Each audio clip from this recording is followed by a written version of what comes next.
গতকাল অমিত শাহের সঙ্গেও বৈঠকে ছিলেন। আমাকে গতকাল ডাকা হয়েছিল সাংগঠনিক বৈঠক, নির্বাচনী প্রস্তুতি মাননীয় অমিত শাহ ছিলেন। তিনি আমাকে বলে গেছেন লাগুন পুরোপুরি লাগতে হবে, তো মাননীয় রাজ্য সভাপতিরও ইচ্ছা ছিল। তো আজকে এলাম ওনার সঙ্গে কথা বলতে, অনেক কমিটি তৈরি হয়েছে, আমি তো জানি না, সে ব্যাপারে একটু কথাবার্তা বললাম। আর ওনার কি ইচ্ছা আছে আমাকে নিয়ে সেটাও জানতে চাইলাম। আর কিছু পরিস্থিতি নিয়ে আলোচনা হলো, কোন জেলায় কি আছে, আগামী দিনে কাজের যে প্ল্যানিং হবে সেটা উনি যেরকম বলবেন আর সেভাবেই হবে। নির্দিষ্ট কোনো দায়িত্ব আপনাকে দেওয়া এখন কিছু হয়নি, আগামী দিনে হয়তো আরো স্টেট কমিটি হয়নি, হয়ে গেলে আমার মনে হয় কাজটা এগিয়ে যাবে। তখন নির্বাচনের বিভিন্ন রকম কমিটি হবে, আমি জানি না দায়িত্ব দেওয়া হবে। আমি বলেছি আমি পুরো সময় আছি এখন। রাজ্য বিজেপি সভাপতি বলছেন দিলীপ ঘোষ চিরকালই ছিলেন, আছেন, থাকবেন, মাঠ জুড়ে খেলানো হবে দিলীপ ঘোষকে। মাঠ জুড়ে খেলার জন্য প্রস্তুত দিলীপ ঘোষ, এবং আপনি রণকৌশল তৈরি করছিলেন, রূপরেখা তৈরি করছিলেন। আপনারা জানেন আমি প্রায় 6 বছর রাজ্য সভাপতি ছিলাম, তারপরে কেন্দ্রীয় দায়িত্বে ছিলাম, তখন কাজ করেছি। আর পার্টি যেরকম চাইবে সেরকমই হয়, একটা টিম থাকে, তারা বসে প্ল্যানিং করেন, সবার জন্য কাজ ঠিক করেন। তো আমি সেভাবেই আজকেও রাজ্য সভাপতিকে বললাম যে আপনি যেরকম বলবেন আমি আপনার জন্য সবসময় থাকবো। এই কদিন ইনঅ্যাক্টিভ কেন ছিলেন সেই প্রশ্নের উত্তরে রাজ্য সভাপতি বলছেন, আমাদের প্রশ্ন বলছেন যে এতদিন দিলীপ দা বাড়িতে রূপরেখা তৈরি করছিলেন, ব্লুপ্রিন্ট তৈরি করছিলেন, এতদিন কিভাবে লড়াই করবেন।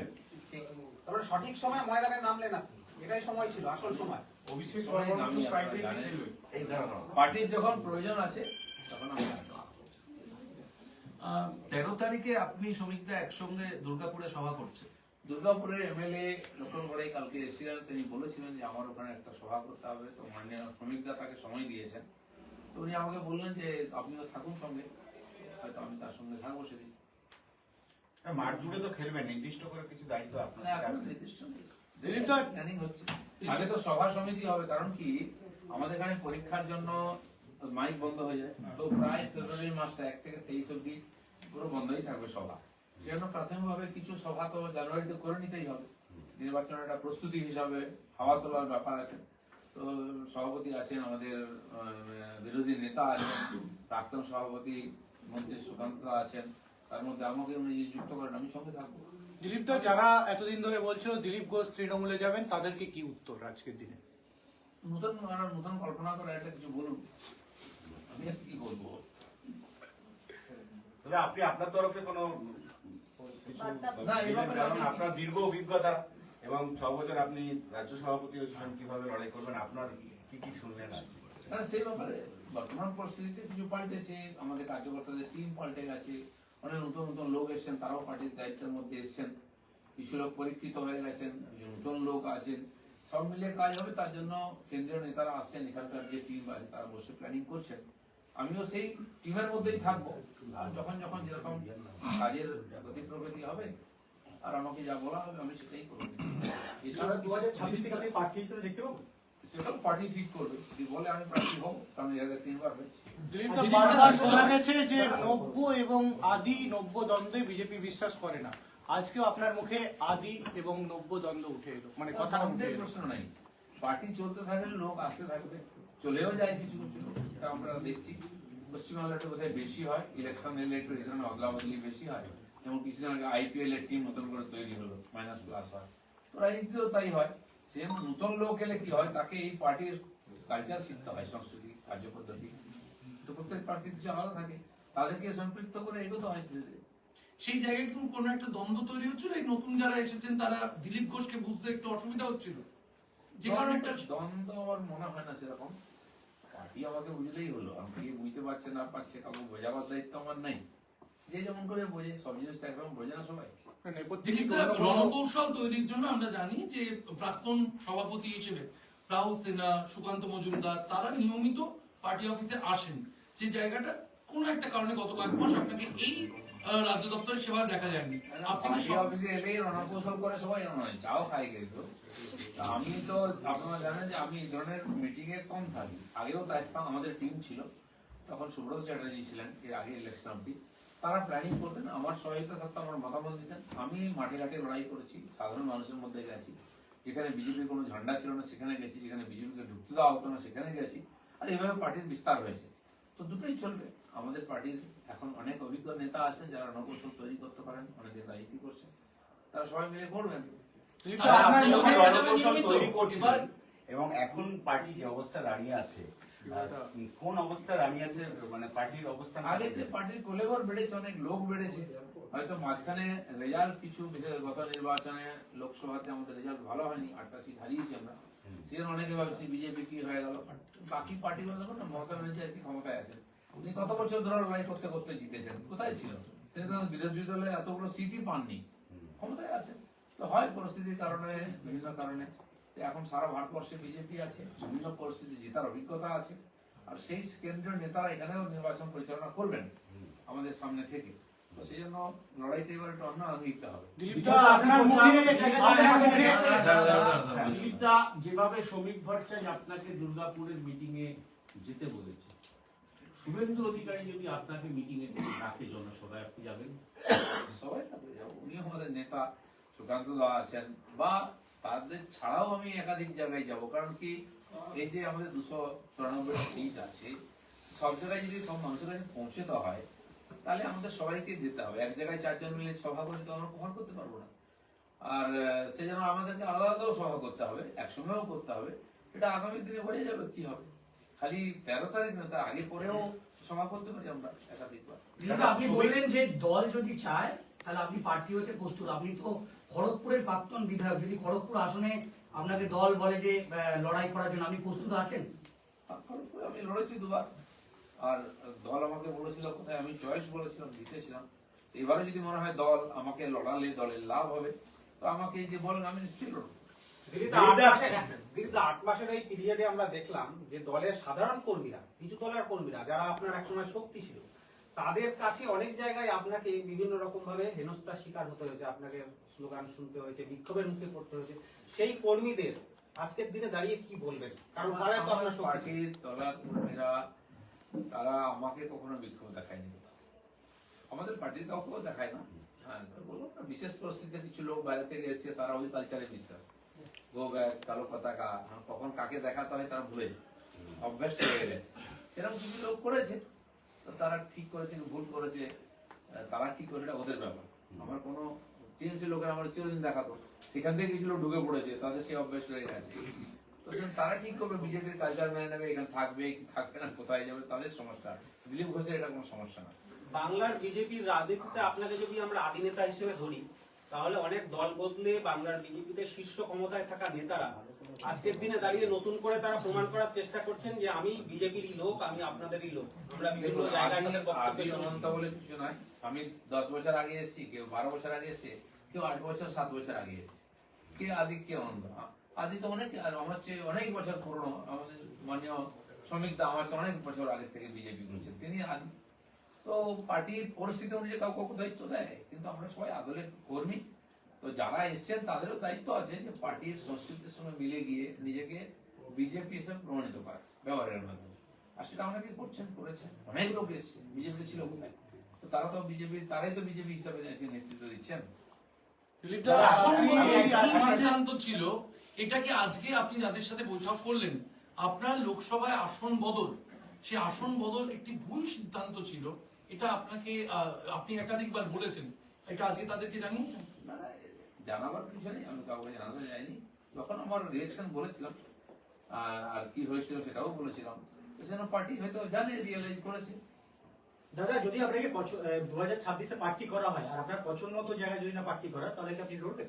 দেখেন পার্টি কি বলে। দিলীপদা, মাসির ঘুম পেরোলে মেসো বলবো কি মাসি বলবো, ভেবে তো লাভ নেই, ঘুম পেরো। দিলীপদা, এই 8 মাসের পেছনে আপনি নির্বাচনের পর বলেছিলেন রাজনীতিতে কাটি লবিবাজি কথাটা বারবার উঠে এসেছে। আজকের দিনে দাঁড়িয়ে আপনি কি বিশ্বাস করছেন এই কথাটাই? আবার কাটি রাজনীতিতে চলে না, পাশে যে ক্ষমতায় আছে পার্টি তাকে দেখুন না, 2 মহামন্ত্রীর কি ঝগড়া, হ্যাঁ, তাদের ডায়লগ শুনেন কি বলেছে। আমাদের পার্টিতে সে অবস্থা যায় না, তাই তো মারপেট হবেই। দাদা, দিলীপ ঘোষকে ঘিরে এতদিন ধরে যে সমস্ত ইস্যুগুলো নিয়ে ঘরে বাইরে তর্ক বিতর্ক, আজকে সুবীর ভট্টাচার্য বলছেন সেই চ্যাপ্টার ক্লোজ। দিলীপ ঘোষ কি বলছেন? ঠিক আছে, প্রেসিডেন্টের কথাই আমাদের পার্টিতে শেষ কথা। উনি যেটা ক্লোজ তো ক্লোজ, তারা মেনে দিলাম আমরা। বাস এসআইআর আবহে যেভাবে কাজ করছে বঙ্গ বিজেপি, তাতে কোথাও একটা ছন্দ বদলানো দরকার। আপনি বিভিন্ন SIR জায়গায় এর কাজ যেটা পার্টির কাজ ছিল সেটা প্রায় হয়ে গেছে, এখন বিএলওরা করছেন। কিন্তু যেটা আমরা বলেছিলাম যে প্রায় 1.5 কোটির কাছাকাছি ভুয়ো ভোটার আছে, নাম বাদ যাবে, সেটা প্রায় কাছাকাছি 58-59 লক্ষ তো প্রথমেই ফর্মই ফেরত আসে, নাম বাদ যায়। এরপরে যে ফর্মগুলো এসেছে একাধিক জায়গায় নাম আছে, তাদের ডাকছে, জিজ্ঞেস করছে আপনি কোথায় ভোটার থাকতে চান, কারো কাছে SMS এ মেসেজও আসছে। প্রায় 1,38,00,000 আরো নাম এরকম এসেছে যাদেরকে ডাকা হয়েছে, আর বাড়তেও পারে। তো আমার মনে হয় সেখান থেকে কিছু ছাঁট বেরোবে। তো আমাদের বক্তব্যের দিকেই যাচ্ছে পরিস্থিতি। এখন টিএমসি যে বলছিল কি হলো, কিছুই তো হলো না, কি হলো বোঝা যাচ্ছে না। তাদের মহামন্ত্রী দিল্লিতে দাঁড়িয়ে রাজপথে যেমন চিৎকার করছিলেন কালকে, তো বোঝাই যাচ্ছে আগুন লেগেছে। মমতা ব্যানার্জি এখনো চিৎকার করছেন সকাল বিকাল, এই করে দেবো, তাই করে দেবো, দেখে নেবো। কেন? ঠান্ডা মাথায় বসুন না, ঠান্ডা ঠান্ডা কুল কুল। আমি তো বলছি টিএমসি কে এইভাবে দেখতে চাই আমরা, কিন্তু সম্ভব নাই, কারণ আগুন লেগে গেছে। এই যে 1-1.5 কোটি নাম যদি মাইনাস হয়, তো টিএমসি থাকবে কোথায়?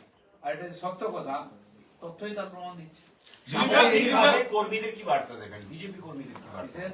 সামগ্রিকভাবে যা আজকে পরিস্থিতি, বিজেপির কর্মীরা যে লড়াই করে পার্টিকে এত এগিয়ে নিয়ে এসছেন, সেটাকে মানুষ স্বীকৃতি দিয়েছে। কিন্তু আগামী নির্বাচনে তাদের কাজের ফল ফলবে, তারা যে উৎসাহে কাজ করছেন সেটাই করবে।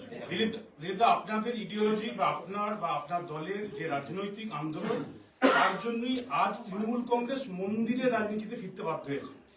এরপরে যদি কোনো বড় মন্দিরের উদ্বোধনে মুখ্যমন্ত্রী আপনাকে আমন্ত্রণ করে, আপনি যাবেন, মঞ্চ শেয়ার করবেন? এখন মন্দির তৈরি হোক। আমি শুনলাম একটা দুর্গন্ধ মনে হচ্ছিল নিউ টাউনে, তার জন্য কয়েক একর জায়গা দেখা হয়েছিল।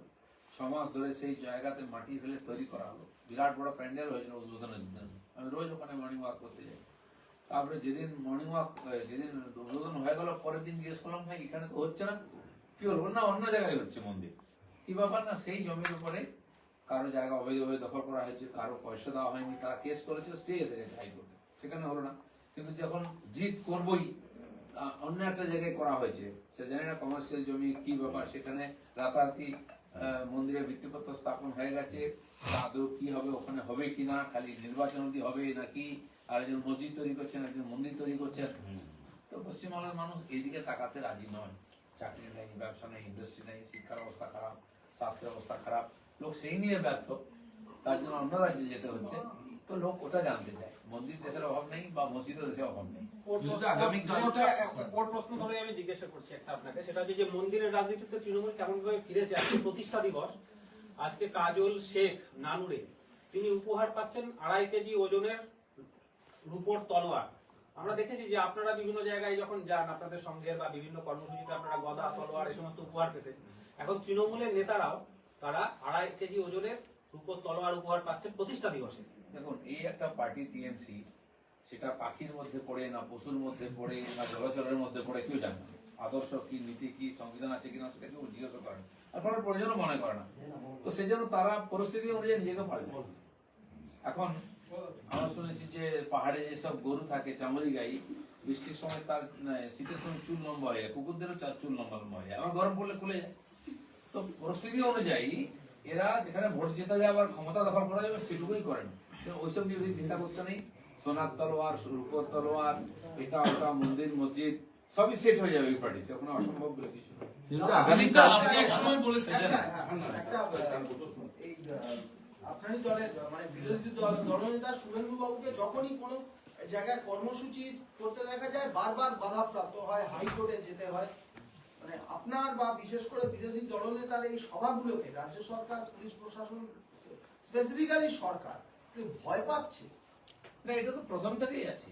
বিজেপি যখন থেকে শক্তিশালী হয়েছে এবং সভা করেছে বড় বড়, আর আমাদের সভা তো লক্ষ লক্ষ সংখ্যায় হতো, তো তখন থেকে বাধা দেওয়ার চেষ্টা করেছিল। কখনো কখনো আমরা কোর্টে যাই, কিন্তু আমি তো ঘোষণাই করেছিলাম যে আমরা কোর্টে যাব না, সভা করব, পারলে আটকাও করতাম। তো এখনো সেই পরিস্থিতি চলছে। টিএমসির কাছে অন্য কোনো রাস্তা নেই গায়ের জোর বা প্রশাসনিক বাধা দেওয়া ছাড়া। আমাদের নেতারা গেলে তারা তো ভয় পাই, সে আটকাবার চেষ্টা করবে। কিন্তু আগামীকাল থেকে অভিষেক বন্দ্যোপাধ্যায় আবার জিতবে, বাংলা যাত্রা নিয়ে পথে নামছে এবং টানা 1 মাস তিনি কর্মসূচি নেবেন। ঠিক আছে, নির্বাচনে দেখুন প্রত্যেক দল তার নিজের মতো করে জনসম্পর্কের জন্য প্রোগ্রাম করে। আমাদের পার্টিও করেছে, আগামী দিনেও করবে। করে আসলে দেখতে চাইছি যে সত্যি সত্যি মানুষ কিভাবে নেয় ওনাদের যাত্রা ফাত্রা তো আমাদের দেশে নতুন কিছু নয়। একজন যুব নেতা যাত্রা করে করে কংগ্রেসটাকে প্রায় মাটি চাপা দিয়ে দিয়েছেন। এ মাথা ও মাথা যাত্রা করলেন, যেখানে যাত্রা করার দরকার জম্মু কাশ্মীরে কখনো গেলেন না, বা যেখানে সমস্যায় গেলেন না, আর যেখানে ইলেকশন এক জায়গায় যাত্রা করলেন আরেক জায়গায়, তার রেজাল্ট দেখেছেন আপনারা। মোটামুটি 98টার কত ইলেকশন হেরেছেন, রেকর্ডই করে ফেলেছেন। তো এখানে আরো যুব নেতা করছেন যাত্রা, হয়তো উনি প্রথম করছেন জীবনে, উনি অভিজ্ঞতা সঞ্চয় করার জন্য যাচ্ছেন। তিনিও কি মাটি চাপা দিয়ে দেবেন? দেখা যাক আজ 26-এ লোকে তার জবাব দেবে। দিলীপ দা, আপনি এক সময় বলেছিলেন যে রাজনীতিতে থাকার জন্য পদে থাকা বা দায়িত্বে থাকা প্রয়োজন, সংগঠনে সক্রিয় থাকতে। আজকে আপনার সঙ্গে শ্রমিক ভট্টাচার্য, বিশেষ করে সংগঠনের অমিতাভ চক্রবর্তীর যে আলোচনা হলো, তাতে পদ বা দায়িত্ব নিয়ে কোনো আলোচনা হয়েছে? না, পদ দায়িত্ব বোধহয় এনাদের এর মধ্যে নাই, সেই জন্য হয়নি। কিন্তু পশ্চিমবাংলার কাজ, এখানকার নির্বাচন জেতা, এটাই আমাদের কাছে মুখ্য বিষয় এখন নির্বাচনের সময়, সে বিষয় নিয়ে আলোচনা হচ্ছে। দিলীপদা, দলের মধ্যে দ্বন্দ্ব, আভ্যন্তরীণ দ্বন্দ্ব, দ্বিধা দ্বন্দ্ব কাটিয়ে কি আবার আগের মতো দিলীপ ঘোষকে তৃণমূলকে সমেত উঠে তোলার জন্য একই ভূমিকা দেখা যাবে? দেখে কি মনে হচ্ছে? আসুক নির্বাচন, যেমন যুদ্ধ হবে তেমন হাতিয়ার লাগে। তো সেটা আজকাল যুদ্ধের পদ্ধতিও পাল্টে যাচ্ছে। পাকিস্তানে আমরা পা রাখলাম না, কিন্তু এয়ারপোর্টই গুঁড়িয়ে দিলাম, হ্যাঁ, আর যুদ্ধ জাহাজ গুঁড়িয়ে দিলাম, তো ক্যাম্প গুঁড়িয়ে দিলাম। যুদ্ধ তো অনেক প্রকার হয়, আর প্রত্যেকবার বিজেপির স্ট্র্যাটেজিও আলাদা হয়। দিলীপদা, আপনার সমর্থকদের কাছে একটা সবচেয়ে গুরুত্বপূর্ণ প্রশ্ন উঠে আসছে যে মুখ্যমন্ত্রী পদে কি দিলীপ ঘোষকে বসানো হবে, বা 70 থেকে 177 হবে? আগে তো ইলেকশন আসুক, জিতুক, তারপরে মুখ্যমন্ত্রী হবে। নিঃসন্দেহে আমি বলবো যে বিজেপির মুখ্যমন্ত্রী হবে, সে জন্য সবাইকে লড়াই করতে হবে। ঠিক আছে।